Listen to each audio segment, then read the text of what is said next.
तो चलिए आज हम लोग क्या करते हैं, बायोलॉजी का एक नेक्स्ट टॉपिक देखते हैं। ठीक है, डिजीज के बारे में लेक्चर 1 हम लोग कर लिए थे और लेक्चर 2 को क्या करना है, आज करना है। ठीक है, हमने पिछला लेक्चर में क्या था, बोला था कि यह जो है आपका लेक्चर 1 है, लेक्चर 2 को हम लोग देखेंगे अदर बीमारी। ठीक है, तो आइए हमारे साथ बना रहिएगा, साथ में लिखते चलने का प्रयास करिएगा और बेहतर होगा कि कॉपी पेन ले करके बैठिएगा और साथ में लिखते चलने का प्रयास करिएगा। ठीक है, आज जो है हम लोग अदर बीमारी को देखेंगे। इससे पहले हम लोग लेक्चर 1 में क्या किए थे, तो वायरस से होने वाली बीमारी, उसके बाद में प्रोटोजोआ से होने वाली बीमारी, फंगस से होने वाली बीमारी और बैक्टीरिया से होने वाली बीमारी को हमने क्या देखा था, इन डिटेल देखा था। आज जो है अदर बीमारी को देखेंगे।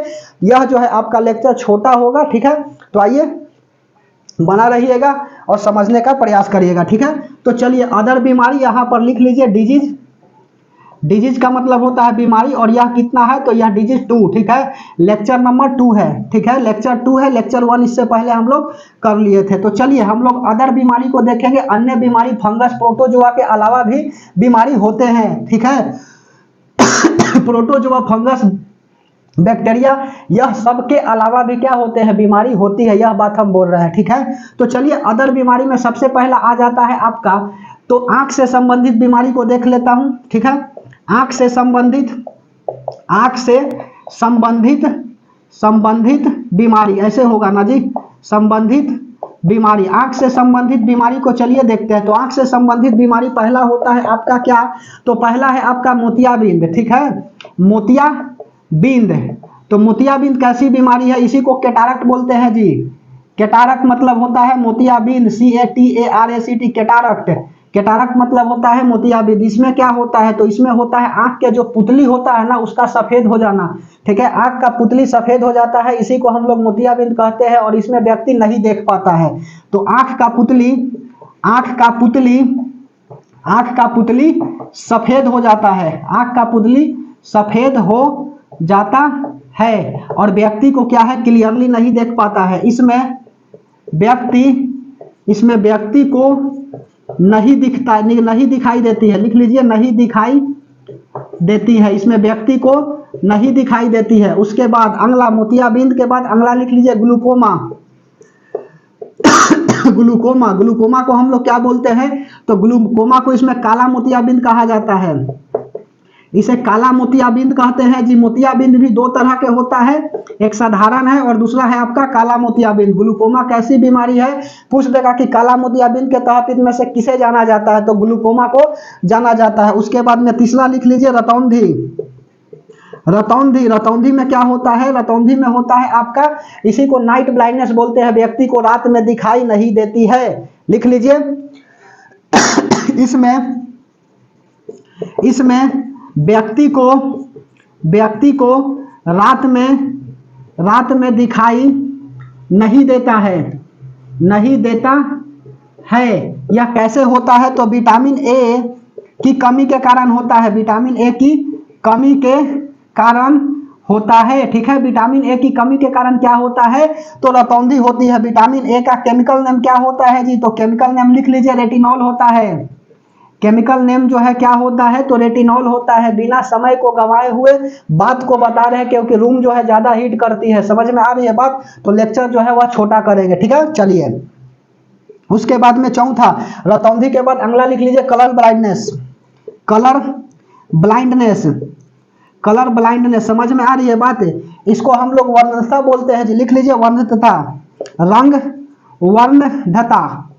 ठीक है, वर्णधता बोला जाता है, रंग वर्णधता। कलर ब्लाइंडनेस में क्या होता है, इसमें व्यक्ति जो है ना कलर का विभेद नहीं कर पाता है, इसमें व्यक्ति रंग का विभेद नहीं कर पाता है। जनरली आपका हरा रंग और लाल रंग को नहीं पहचान पाता है, इसमें विभेद ही नहीं कर पाता है कि हरा है कि लाल है।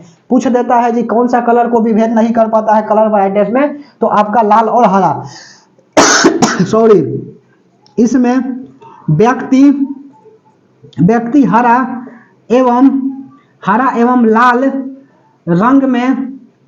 एवं लाल रंग में विभेद नहीं कर पाता है, इसी को बोला जाता है कलर ब्लाइंडनेस। उसके बाद अगला लिख लीजिए, कलर ब्लाइंडनेस के बाद अदर बीमारी में अदर और क्या लिखिएगा, तो आप लिख लीजिए एडिनो वायरस के कारण कौन सा होता है, स्वाइन नहीं, एडिनो वायरस के कारण आपका होता है एक इबोला। लिख लीजिए इबोला वायरस के कारण क्या होता है, तो इबोला वायरस के कारण जो है ना आपका इबोला बीमारी ही होती है। यह भी आपका पूछा हुआ सवाल है। और इसमें होता क्या है, ब्लड अंदर क्या होते हैं निकलने लगते हैं, शरीर के अंदर ब्लड का स्राव होता है। तो लिख लो इबोला। अगला इबोला। इबोला कैसी बीमारी है, तो इबोला जो है ना यह इबोला वायरस के कारण ही होता है। पहला बात लिख लो इबोला वायरस, इबोला वायरस के कारण होता है। ठीक है, इबोला वायरस के कारण होता है। इसमें क्या है, तो इसमें शरीर के अंदर, इसमें शरीर के अंदर लिखते चलिएगा जी, थोड़ा सा आज स्पीड पढ़ाएंगे। इसमें शरीर के अंदर रक्त का स्राव होता है, स्राव होता है, ब्लड क्या होता है बॉडी के अंदर ही बहता है इबोला वायरस में। ठीक है, इबोला बीमारी है, समझ में आ रही है बात। इबोला क्या है, तो इबोला आपका बीमारी है। उसके बाद में अगला लिख लीजिए आई फ्लू। यह भी पूछा हुआ सवाल है, आई फ्लू, इसी के बारे में बोलना चाह रहे थे। आई फ्लू किसके कारण होता है, तो आई फ्लू एडिनो वायरस के कारण होता है। आंख जो है इसमें क्या होता है, लाल हो जाता है। तो लिख लीजिए आई फ्लू एडिनो वायरस किसके कारण होता है, तो एडिनो वायरस के कारण आई फ्लू होता है। इसमें क्या होता है, इसमें आंख लाल हो जाता है, इसमें आंख लाल हो जाता है। समझ में आ रही है बात, इसमें आंख जो है वह लाल हो जाता है। उसके बाद में अगला लिख लीजिए, अगला क्या लिख लीजिएगा, फ्लू। ठीक है, फ्लू, फ्लू जो है आपका दो तरह का होता है। फ्लू कैसी बीमारी है जी, यह सांस से संबंधित बीमारी है। सांस लिख रहे हैं, सांस नहीं लिख रहे हैं। ठीक है, सांस से संबंधित बीमारी है, सांस से संबंधित बीमारी है। ठीक है, सांस से संबंधित बीमारी है। यह जो है दो तरह का होता है, एक होता है आपका बर्ड फ्लू और एक होता है स्वाइन फ्लू। लिख लीजिए बर्ड फ्लू। बर्ड फ्लू हो गया किसके कारण होता है, तो H5N1 वायरस के कारण होता है। पूछा हुआ सवाल है जी, H5N1 वायरस के कारण क्या होता है, आपका बर्ड फ्लू होता है। और एक होता है swine flu. Swine flu, swine flu किसके कारण होता है, तो H1N1 के कारण होता है स्वाइन फ्लू। और दूसरा हो गया आपका बर्ड फ्लू। ठीक है, तो H1N1 वायरस के कारण स्वाइन फ्लू और बर्ड फ्लू होता है आपका H5N1 वायरस के कारण होता है। मिटा दे, समझ में आ रही है बात। अब अदर बीमारी को देखता हूं। ठीक है, चलिए मिटा दे। एक कृमि से संबंधित बीमारी आता है जी, हाथी पांव हो जाता है। ठीक है, फाइलेरिया जिसको बोलते हैं, बुचलेरिया माइक्रोफाइलेरिया के कारण क्या होता है, फाइलेरिया हो जाता है। इसमें हाथी पांव नामक इसे बीमारी के तहत जाना जाता है। थैलासीमिया वगैरह सब लिखा देता हूं। अगला लिख लीजिए कृमि से संबंधित बीमारी। ऐसे कृमि, कृमि से संबंधित बीमारी में सबसे पहला आता है आपका क्या, तो कृमि से संबंधित बीमारी आता है आपका फाइलेरिया। फाइलेरिया, फाइलेरिया कैसी बीमारी है, तो फाइलेरिया इसमें हाथी पांव बीमारी हो जाती है। मतलब कि पांव जो है ना वह हाथी की तरह हो जाता है, मोटा हो जाता है। समझ में आ रही है, पांव जो है आपका पैर हाथी की तरह हो जाता है। इसी को हम लोग बोलते हैं फाइलेरिया। बुचलेरिया माइक्रोफाइलेरिया के कारण यह होता है। इसे कृमि हम पढ़ाएंगे कहां पर, तो कृमि पढ़ाएंगे जब हम एनिमल किंगडम के बारे में, जस्ट इसके अगला लेक्चर ना, तो उसमें बताएंगे कि एनिमल किंगडम टोटल आपका 11 फाइलम होता है।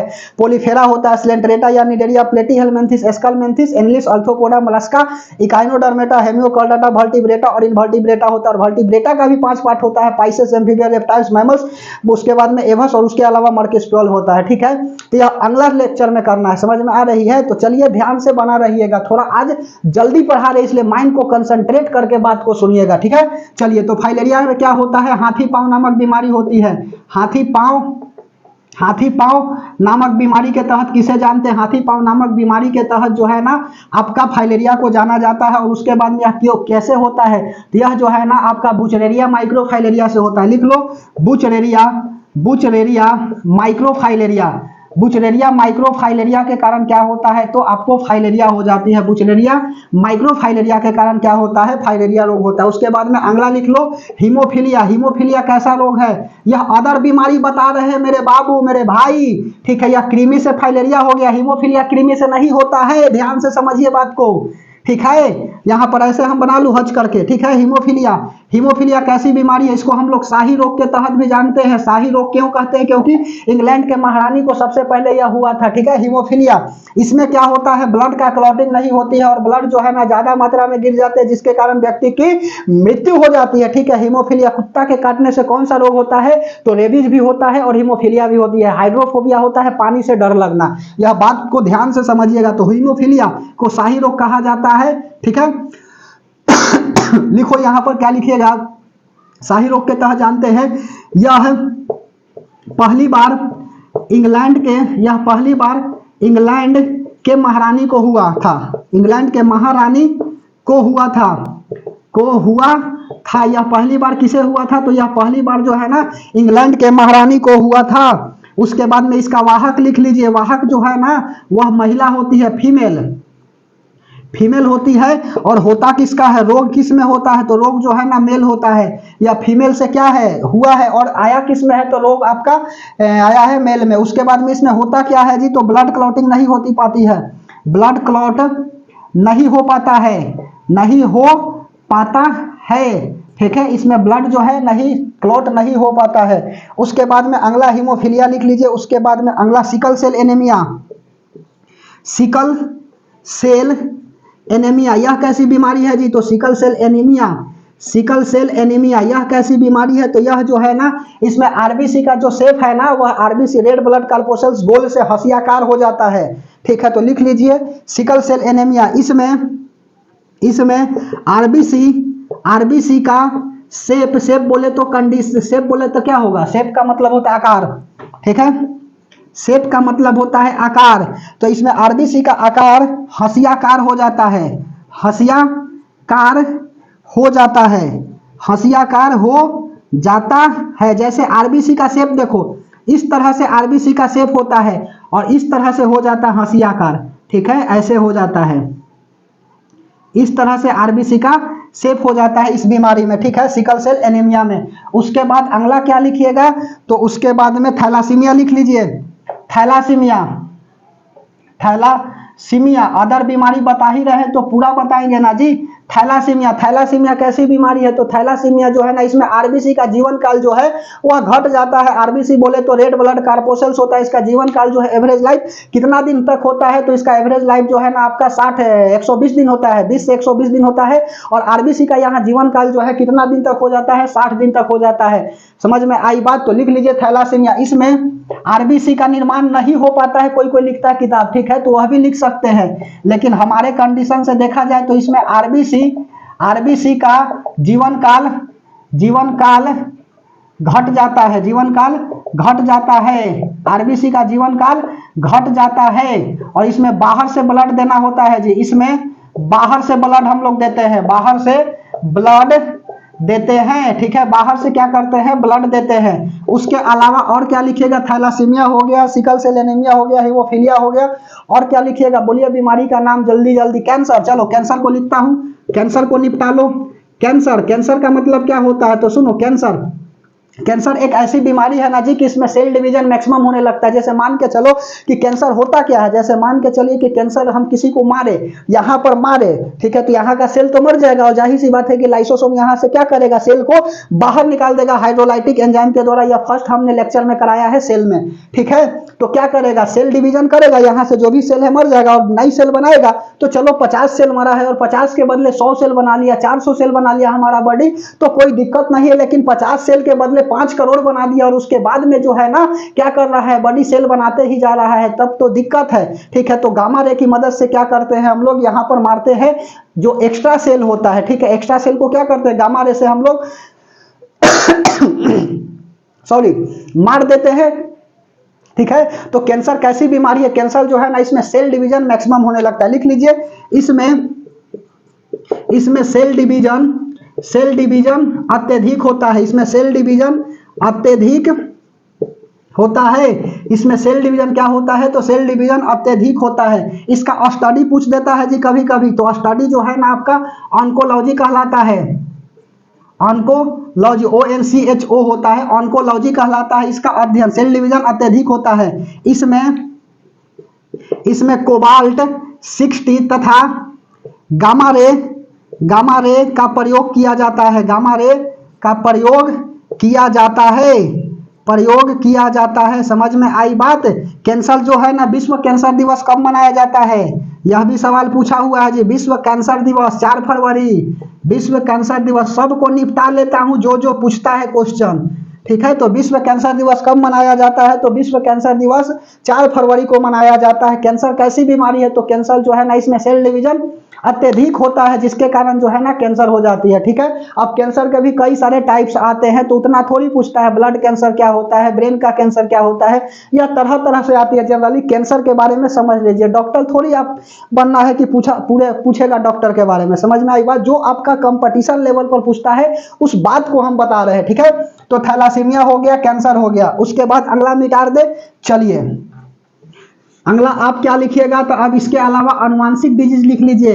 एक पीढ़ी से दूसरे पीढ़ी में जो फैलता है, तब ब्रेन से हम संबंधित करेंगे और तब कोरोना वायरस को देख लेंगे, ठीक है। और उसके बाद में जो भी सेक्सुअल बीमारी होते हैं उसको भी देख लेंगे। काम हमारी हो जाएगी, खत्म हो जाएगा, ठीक है। चलिए तो अब क्या हेडिंग लगाइएगा, तो अब इसके बाद आप हेडिंग लगा लीजिए अनुवांशिक रोग। अनुवांशिक अनुवांशिक रोग। अनुवांशिक रोग कैसी होती है, तो सुनो, अनुवांशिक रोग उसे कहा जाता है जो एक पीढ़ी से दूसरे पीढ़ी में ट्रांसफर होती है रोग। समझ में आई बात। जैसे मान के चले किसी व्यक्ति को कोई बीमारी है, ठीक है, और वह बीमारी जो है ना उससे उसके क्या करेगा, नेक्स्ट पीढ़ी में चला जाएगा, उसी को बोला जाता है अनुवांशिक disease.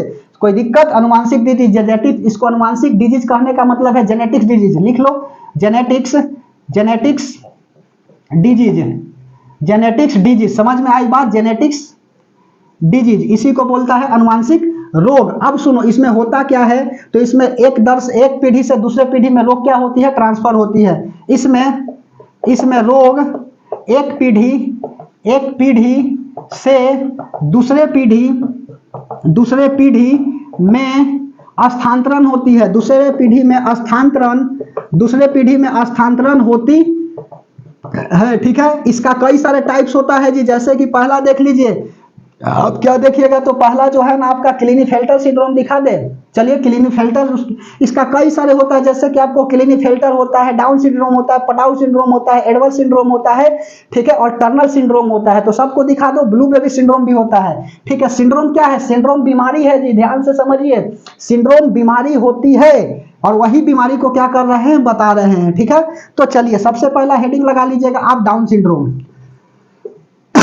Down syndrome, Down syndrome कैसी बीमारी है, तो डाउन सिंड्रोम में जो है ना, इसमें क्या होता है, तो सुनो, इसमें जो है जो क्रोमोजोम होते हैं टोटल 46 का पेयर होता है, और क्रोमोजोम में क्या है 21वां पेयर गड़बड़ा जाती है ना, तो डाउन सिंड्रोम का शिकार होता है। इसमें होगा क्या, तो चलिए दिखा देता हूं डाउन सिंड्रोम में होता क्या है।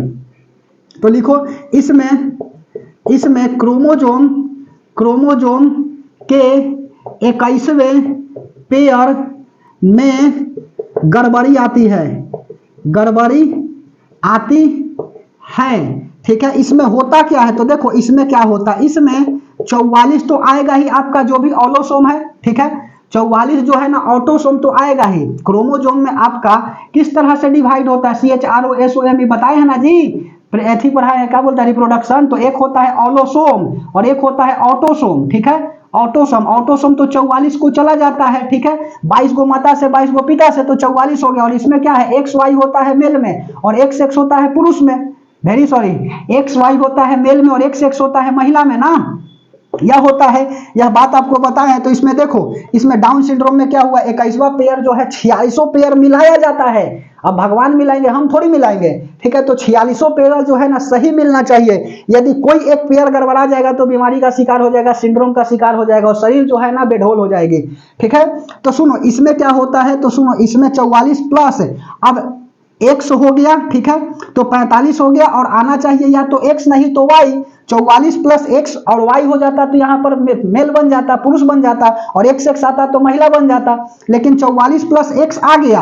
अब सुनो, तो X आ गया, X रहता तो पूर्णतः महिला बनती, लेकिन बना ही नहीं, तो इसमें 44 प्लस X हो जाता है।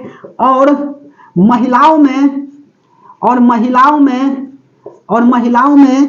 महिला का कम लक्षण दिखता है, महिला का कम लक्षण दिखता है जी, महिला का कम लक्षण दिखता है, मतलब ट्रांसजेंडर बन गया एक तरह से बोला जाए तो। महिला का क्या देखेगा, कम लक्षण दिखेगा, अर्थात डाउन सिंड्रोम का जो शिकार हो जाएगा ना, तो ट्रांसजेंडर जो है ना आपका दो तरह के होता है, एक लगता है हट्टा कट्ठा, और एक जो है ना आपका लगता है ना, आपका क्या लगता है, तो लगता है ना कि वह मेल है, मतलब फीमेल ही है, हूबहू लगता है कि फीमेल है, यही जो है ना फीमेल जैसी दिखती है, ठीक है। तो यही जो आपका क्या बन गया, ट्रांसजेंडर छक्का बन गया, ठीक है। चलिए उसके बाद में डाउन सिंड्रोम के बाद अगला क्या लिखिएगा, तो Patau syndrome, Patau PATAU, Patau ऐसे भी लिख सकते हो, पटाउ, पटाउ सिंड्रोम, ठीक है। पटाउ सिंड्रोम यह कैसी बीमारी है, तो सुनो, पटाउ सिंड्रोम यह बीमारी कैसी है, तो पटाउ सिंड्रोम जो है ना, इसमें क्या होता है, तो इसमें 13वें क्रोमोसोम में क्या आती है, गड़बड़ियां आती है पेयर में। समझ में आई बात, क्रोमोसोम के 13वें पेयर में क्या आती है, गड़बड़ियां आती है। पटाउ सिंड्रोम, तेरे को पटाऊ,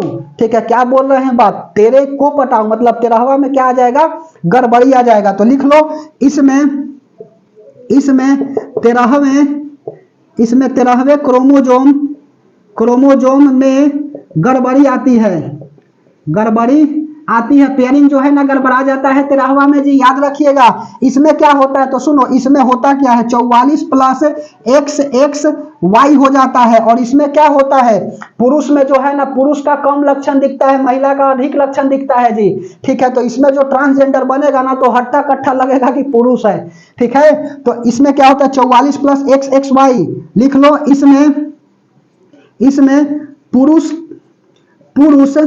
पुरुष महिला की तरह दिखता है, इसमें पुरुष महिला की तरह दिखता है, या पुरुष में महिला की लक्षण आ जाती है, इसमें पुरुष में ऐसे लिखो, इसमें पुरुष में महिला की लक्षण, महिला का लिखो, महिला का लक्षण दिखता है, महिला का लक्षण दिखता है, ठीक है। इसमें पुरुष में महिला का लक्षण दिखता है। उसके बाद अगला क्या लिखेगा, पटाउ सिंड्रोम हो गया, अगला लिखिए डाउन सिंड्रोम, पटाउ सिंड्रोम, और क्या लिखिएगा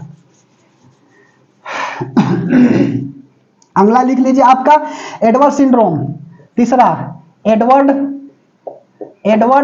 सिंड्रोम, ठीक है। एडवर्ड कैसा सिंड्रोम है, तो सुनो, एडवर्ड सिंड्रोम यह कैसी बीमारी है, तो एडवर्ड सिंड्रोम जो है ना, इसके 18वें क्रोमोसोम में क्या आ जाता है, तो 18वें क्रोमोसोम में जो है ना वह गड़बड़ी आ जाती है। लिख लीजिए 18वें क्रोमोसोम। एक बात बताए, हमसे बहुत बड़ी गलतियां हुई, क्या गलतियां हुई, तो हम देखो यहाँ पर गलतियां क्या कर दिए हैं, यहाँ पर देखो, वेरी सॉरी, हम अपनी तरफ से क्षमा मांगते हैं, ठीक है। यहाँ देखो होगा क्या, यहाँ जो है ना, यह होगा आपका टर्नल सिंड्रोम, ठीक है। यह जो है ना आपका टर्नल सिंड्रोम आएगा, टर्नल सिंड्रोम, ठीक है। और यहाँ यह वाला मिटा दीजिए, टर्नल सिंड्रोम में यह वाला मिटा दीजिए, ठीक है, वेरी सॉरी। उसके बाद में यहां पर लिख लीजिए क्लीनीफेल्टर सिंड्रोम, ठीक है, यह क्लीनीफेल्टर का हमने बता दिया, क्लीनीफेल्टर, ठीक है। वहां लिखे ना तो अचानक मुझे ब्रेन में आई ना कि यहाँ यह होगा ना क्लीनीफेल्टर लिख लो, सॉरी, ठीक है। अच्छा है ना जी कि अभी पता चल गई, नहीं तो मालूम चलता ना कि अपलोड कर दिए तब हम देखे तो दिखते हो जाता, ठीक है। तो यहाँ टर्नल सिंड्रोम, क्लीनीफेल्टर सिंड्रोम, सॉरी, ठीक है। और यहाँ पर क्या लिखेगा, तो यह 13वां क्रोमोसोम जो है ना हटा दीजिए, ठीक है। क्लीनीफेल्टर सिंड्रोम फिर से समझा दे, टर्नल सिंड्रोम में क्या होता है, 44 प्लस X हो जाता है और महिलाओं का कम लक्षण दिखता है, ठीक है। उसके बाद में क्लीनीफेल्टर सिंड्रोम 44 प्लस XXY, इसमें पुरुष में महिला का लक्षण दिखता है। अब लिख लीजिए यहाँ पर एडवर्ड सिंड्रोम, इसमें क्या होता है, इसमें 18वें क्रोमोसोम में गड़बड़ी आती है जी, क्रोमोसोम में क्या आता है, गड़बड़ी आता है, 18वें क्रोमोसोम के पेयर में गड़बड़ी आती है, पेयर में गड़बड़ी आती है, ठीक है, गड़बड़ी आती है, ठीक है। यह एडवर्ड सिंड्रोम क्या है, तो एडवर्ड सिंड्रोम जो है ना 18वें क्रोमोसोम के पेयर में गड़बड़ी आती है। उसके बाद में चौथा लिख लीजिए, अब लिखिएगा आप डाउन सिंड्रोम और पटाउ सिंड्रोम। डाउन सिंड्रोम क्या आता है, 21वें क्रोमोसोम में क्या आती है, गड़बड़ी आती है, 21वें क्रोमोसोम के पेयर में गड़बड़ी आती है, जल्दी के कारण होता है, दिक्कत नहीं है, ठीक है। डाउन सिंड्रोम 21वें क्रोमोसोम के पेयर में गड़बड़ी आती है। और 5वां में क्या लिख लीजिएगा, एडवर्ड सिंड्रोम, डाउन सिंड्रोम, और क्या लिखिएगा, तो एक और छूट रहा है, डाउन सिंड्रोम, एडवर्ड सिंड्रोम, और बोलिए यहाँ पर Turner syndrome, Klinefelter syndrome, Edward syndrome, Down syndrome और पटाउ सिंड्रोम अभी बताए थे ना, PATAU पटाउ सिंड्रोम लिख लीजिएगा। पटाउ सिंड्रोम 13वें में क्या आता है, गड़बड़ी आती है, 13वें क्रोमोजोम के पेयर में गड़बड़ी आती है, लिख लीजिएगा इसके 13वें क्रोमोजोम के पेयर में गड़बड़ी आती है। ठीक है, यह जो है ना पुरुष में होता है जी, यह पुरुष में होता है और यह जो है ना महिला में होता है, लिख लीजिएगा।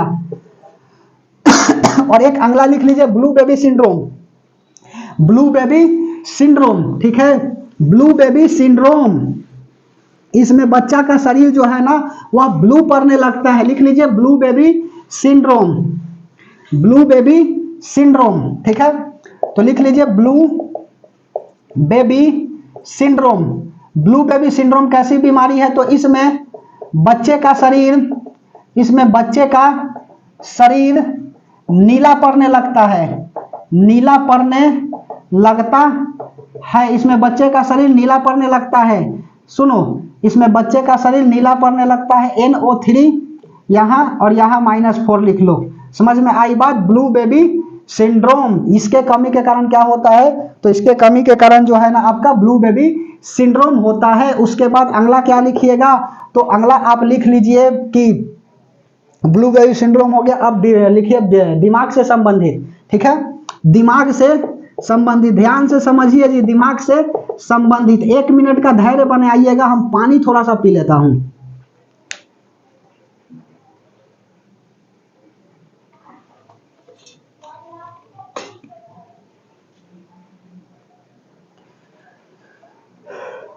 चलिए पानी पी लिए, गर्मी बहुत ज्यादा है जी। ठीक है, ध्यान से समझते चलिए बात को, कोई भी हालात हो। ठीक है, यदि मंजिल पहाड़ है तो हम भी माझी है, जब तक तोड़ेंगे नहीं तब तक छोड़ेंगे नहीं। ठीक है, समझ में आई बात, लग चुकी है तलब मंजिल के, अब खुद को आग में झोंकना होगा। ठोकरे कहती है मारा जाएगा, हौसला कहता है देख लेंगे। ठीक है, दिमाग से संबंधित बीमारी में सबसे पहला लिख लीजिए डिमेंशिया। डिमेंशिया कैसी बीमारी है जी, भूलने की बीमारी है, और यही बढ़ जाता है तो अल्जाइमर हो जाती है। लिख लीजिए डिमेंशिया, डिमेंशिया।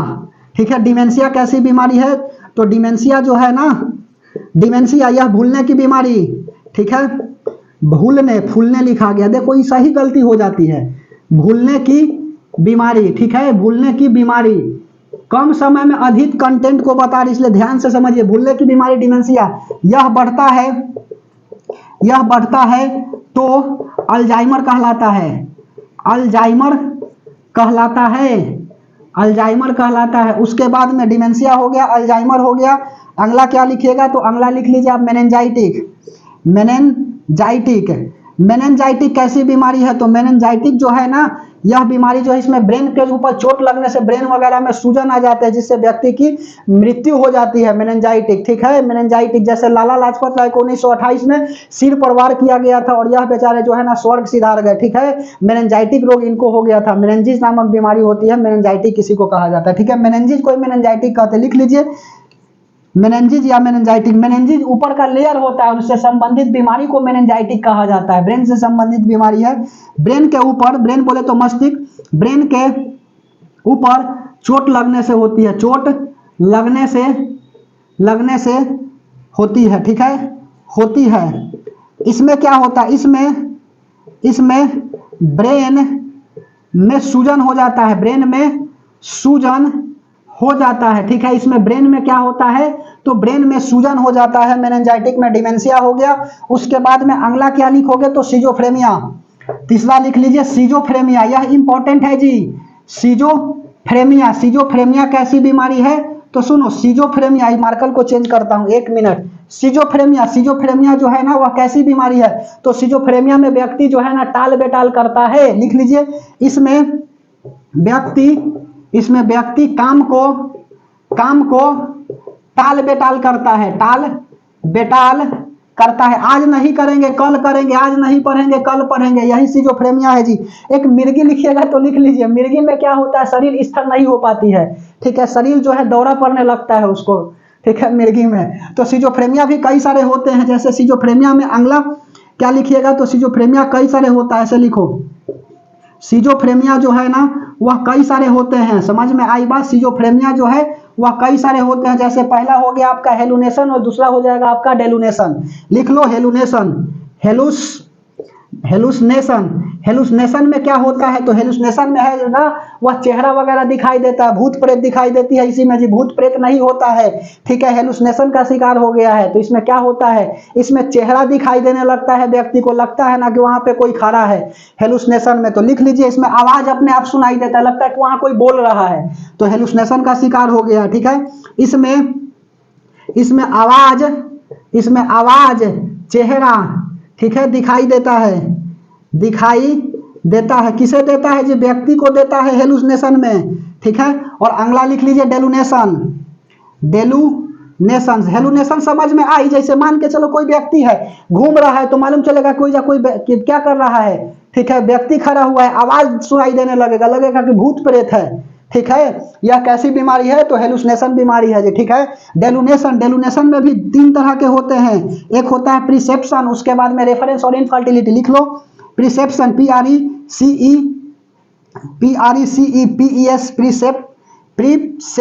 है, प्रिसेप्शन होता है। प्रिसेप्शन कैसी बीमारी है, तो सुनो, प्रिसेप्शन हो गया, उसके बाद में रेफरेंस और इनफर्टिलिटी। प्रिसेप्शन पहले समझ लीजिए, प्रिसेप्शन कैसी बीमारी है, जो तो प्रिसेप्शन में होता क्या है ना कि 2 व्यक्ति आपस में बात कर रहा है तो तीसरा व्यक्ति को शक होगा उसके ऊपर। जैसे मान के चलिए हम और आप बात कर रहे हैं और किसी को देख के कहने कि चुप चुप चुप आ रही है, तो समझ में आएगा ना कि उसको कि हमरे बारे में बात कर रही थी, ठीक है। तो उसको कौन सा रोग हुआ है, तो वह जो है ना प्रिसेप्शन का शिकार हो गया। तो लिख लीजिए कि इसमें 2 व्यक्तियों के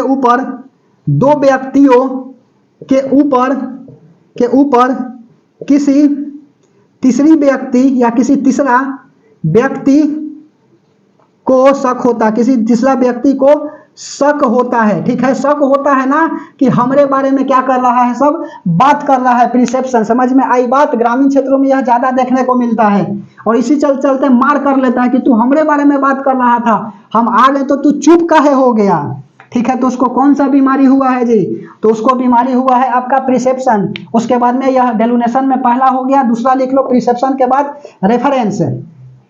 रेफरेंस में क्या होता है, तो रेफरेंस में है ना जिसमें 2 खास व्यक्तियों के क्या होता है, ऊपर शक होता है। जैसे मान के चलिए कि हाँ, मान के चलिए कि हुआ क्या, जैसे कि हम है और आप है, आप पैसा रख करके कहीं चल गए, ठीक है, और हम देख लिए कि आप पैसा वहां पे रखे हुए, हम नहीं लिए और हम भी चल गए, कोई तीसरा आकर के ले लिया, तो शक किसके ऊपर करिएगा, हमारे ऊपर शक करिएगा ना कि तू ही देखा था तो तू ही क्या किया है, लिया है। तो इसमें क्या हो गया, रेफरेंस में कैसा होता है, तो रेफरेंस में है ना 2 व्यक्तियों के ऊपर शक होती है, ठीक है, 2 व्यक्तियों के ऊपर शक होती है, दोनों अलग है। प्रिसेप्शन में क्या होता है, 2 व्यक्ति आपस में बात कर रहे हैं तो किसी तीसरा व्यक्ति को शक होता है, और इसमें क्या होता है, किसी खास व्यक्ति पर शक होता है। जैसे हम आपके खास है, पढ़ा रहे तो खास है, और आप कोई सामान रखे, हम देखे, हम नहीं लिए, कोई तीसरा ले लिया, तो आप आकर के कहिएगा ना कि आप देखें तो लिया कौन। समझ में आई बात। तो यह क्या होता है, आपका डेलुनेशन होता है। तो लिख लो,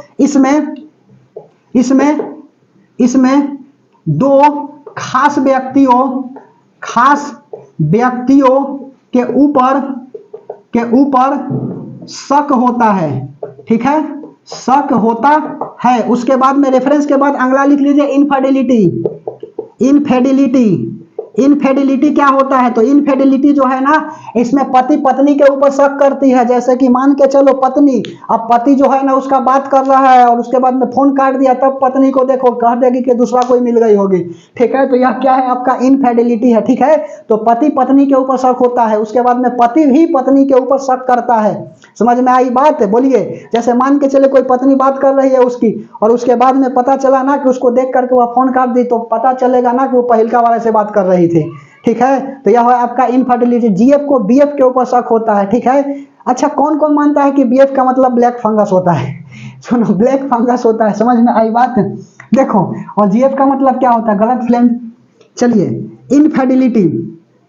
इनफर्टिलिटी सुनो, इसमें जीएफ को बीएफ के ऊपर शक होता है, ठीक है। कोई उल्टा सीधा नहीं समझेगा जी, इसमें जीएफ को बीएफ के ऊपर शक होती है, इसमें जीएफ को बीएफ के ऊपर तथा पति को, ठीक है, पत्नी के ऊपर शक होता है, पति को पत्नी के ऊपर शक होता है। अच्छा, पति लिखा गया, ऐसे होता है ना, पति, ठीक है, पति होता है। हस्बैंड, जो हंस हंस के जिसका बैंड बजा दे मत महिला, उसी को कहा जाता है हस्बैंड, ठीक है। इसमें जीएफ को बीएफ के ऊपर तथा पति को पत्नी के ऊपर शक होता है, ठीक है, शक होता है। और उसके बाद में चौथा नेगेटिव इवोल्यूशन। नेगेटिव इवोल्यूशन क्या होता है? नेगेटिव इवोल्यूशन होता है इसमें गलत गलत विचार आते हैं जी ब्रेन में, इसमें गलत गलत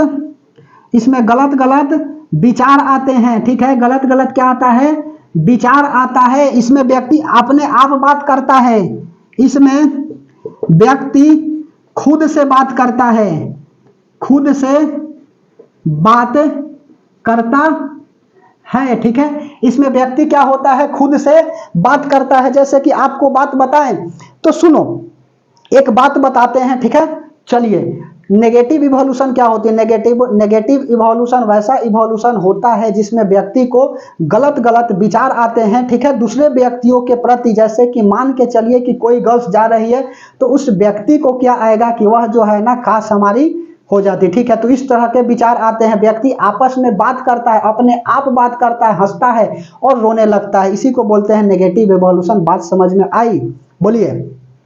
तो नेगेटिव इवोल्यूशन समझ में आ गया। इसमें व्यक्ति खुद से बात करता है, इसमें गलत गलत क्या आते हैं? विचार आते हैं। तो यह ब्रेन से क्या था? संबंधित बीमारी था।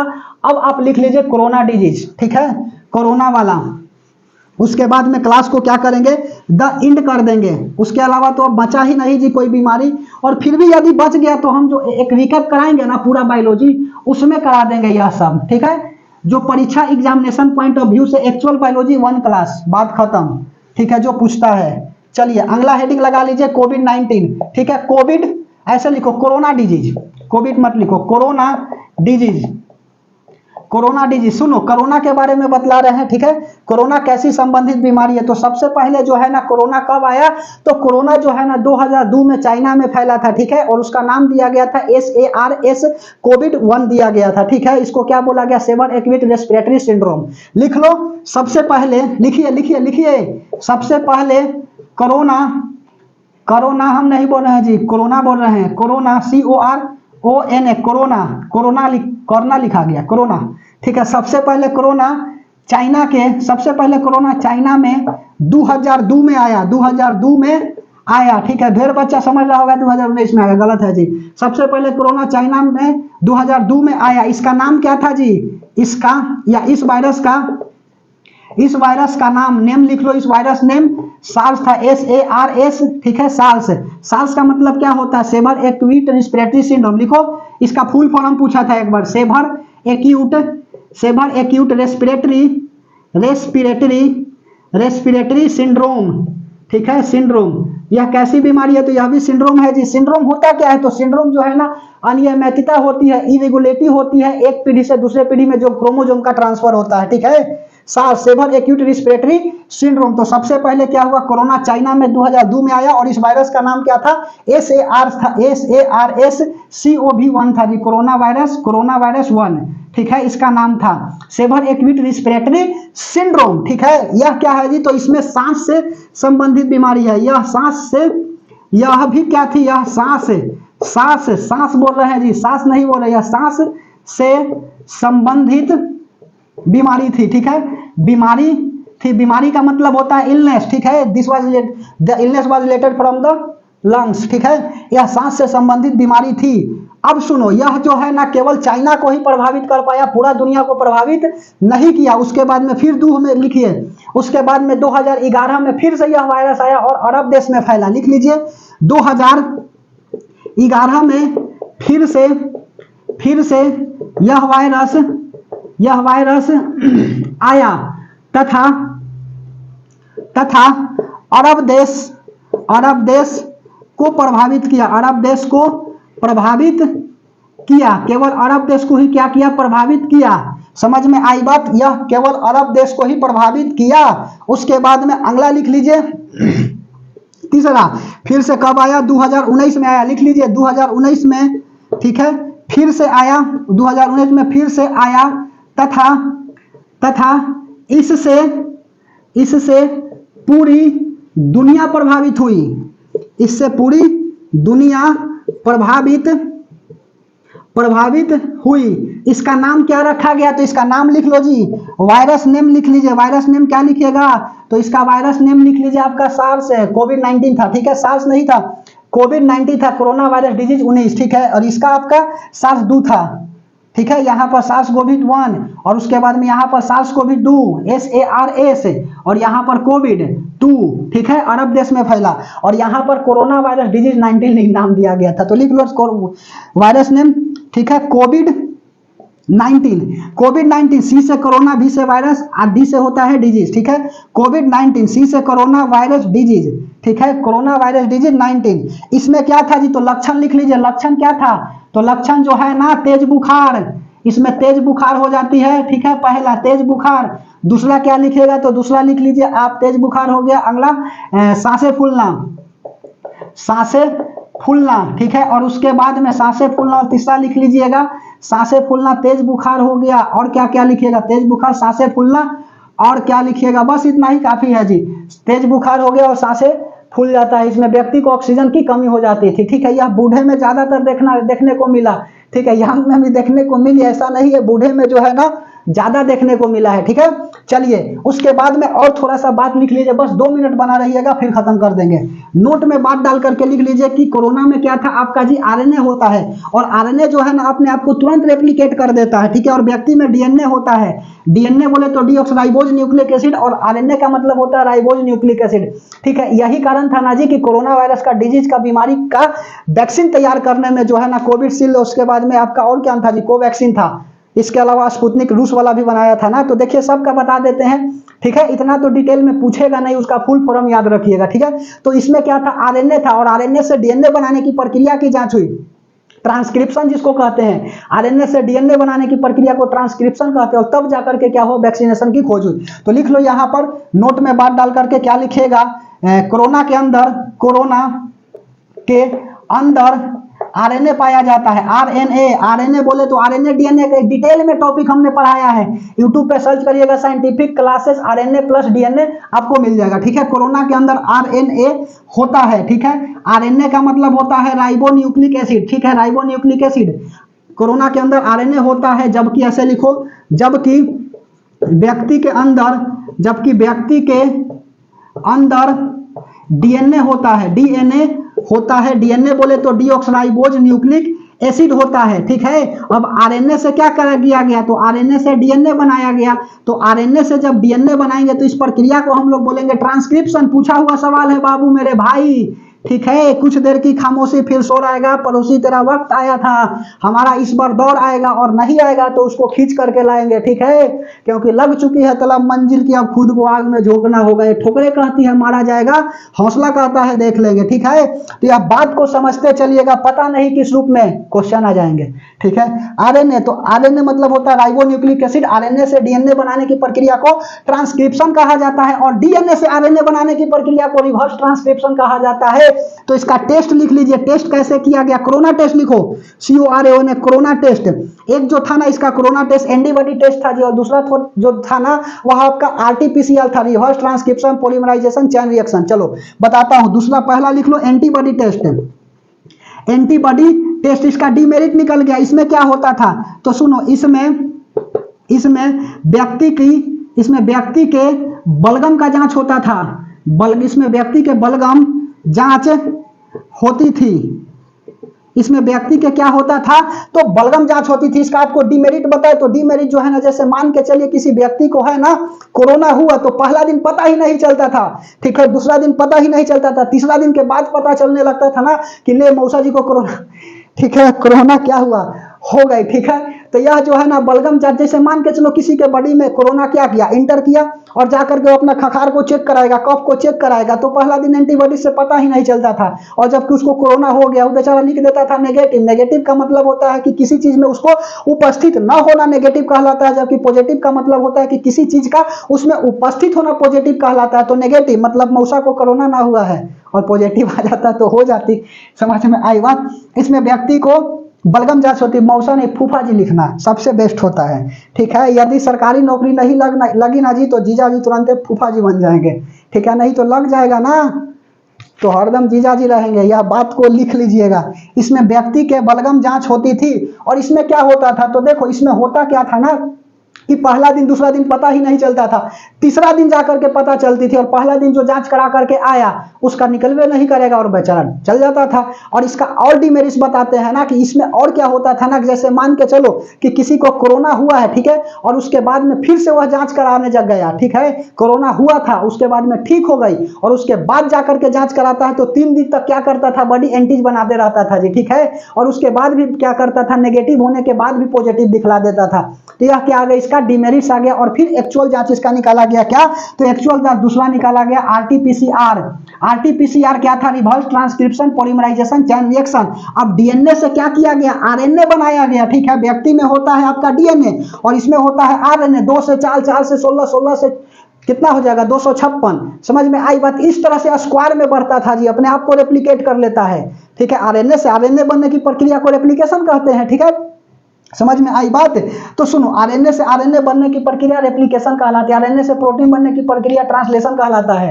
यह सब खूब पूछता है जी, ठीक है। तो डीएनए से क्या किया गया, डीएनए से आरएनए बनाया गया।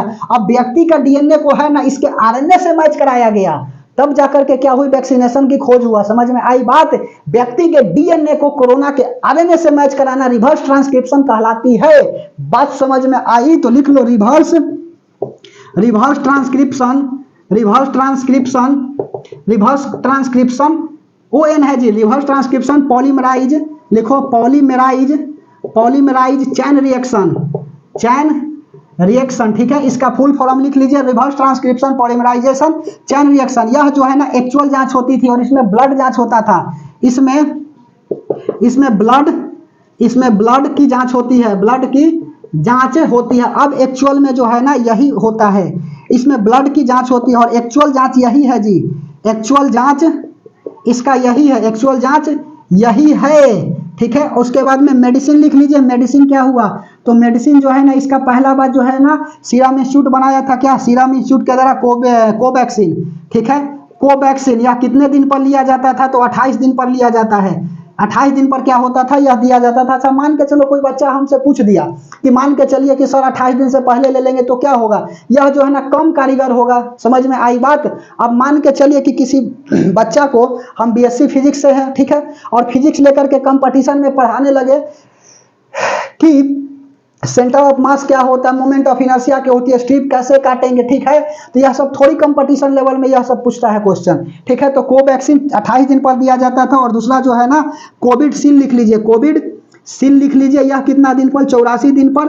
और उसके बाद में तीसरा लिख लीजिए इसका वैक्सीन मेडिसिन, और क्या लिखेगा, स्पुतनिक था जी, स्पुतनिक, यह रूस का वैक्सीन था, ठीक है। और यह जो है ना 21 दिन पर लिया जाता था। यह डेट इसलिए रखा गया ना कितना पर जो है ना वह कारीगर ज्यादा होता था, मतलब कि ज्यादा से ज्यादा क्या करता था, यह फायदा करता था। समझ में आई बात। तो यहाँ पर क्या हो जाता है, आपका बीमारी जो है आपका समाप्त हो जाती है। उसके बाद में अब तो कोई बचता ही नहीं है बीमारी, ठीक है।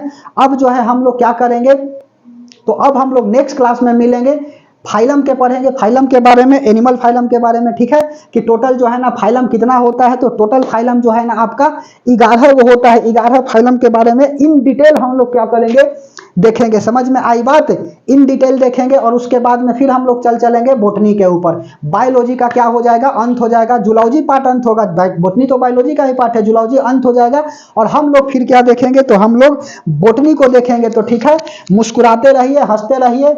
समझ में आई बात। और रेगुलर पढ़ने का आदत डालिए। समझ में आ रही है यह सब बात, रेगुलर पढ़िए। किसी चीज को रेगुलर करिएगा तभी आपको बेनिफिट मिलेगा। सुने हैं ना कि अपनी मंजिल को भुला के जिया तो क्या जिया, अगर है तुझ में दम तो उसे पा कर दिखा, लिख दे खून से कामयाबी की कहानी, और बोल कुछ किस्मत को है दम तो मिटा के दिखा। ठीक है, इसीलिए कहते हैं कि रेगुलर पढ़िए, बेहतर से बेहतर की तलाश करिए। ठीक है, बेहतर से बेहतर की तलाश करें। मिल जाए नदी तो समुद्र की तलाश करें। टूट जाते हैं शीशे पत्थर की चोट से, वैसे शीशे की तलाश करें जिससे पत्थर टूट जाए। ठीक है, समझ में आई बात। हर उस घर में मिठाई भेजी जाएगी जी जिस घर से आवाज आया था कि नहीं होगा इससे। ठीक है, इसीलिए एकदम अच्छा से पढ़िए, मन लगा करके पढ़िए। पड़ोसी को क्या करना है, उसकी औकात दिखाना है, क्योंकि पड़ोसी जो है ना इतना मतलब टॉर्चर कर देता है ना कि कहने की बात ही नहीं है। तो बस पड़ोसी को बता देना है कि कुछ देर की खामोशी, फिर शोर आएगा, थोड़ा वक्त है, हमारा दौर आएगा। ठीक है, क्योंकि तुम कहते हो ना कि हम कुछ नहीं कर पाएंगे, वक्त बताएगा, मैं तेरे औकात से बाहर जाएंगे। ठीक है, तो चलिए हम लोग क्या करते हैं, नेक्स्ट क्लास में मिलते हैं। एनिमल फाइलम के बारे में उसके बाद में बोटनी को देखेंगे। तब तक के लिए मुस्कुराते रहिए, हंसते रहिए। ठीक है, धन्यवाद।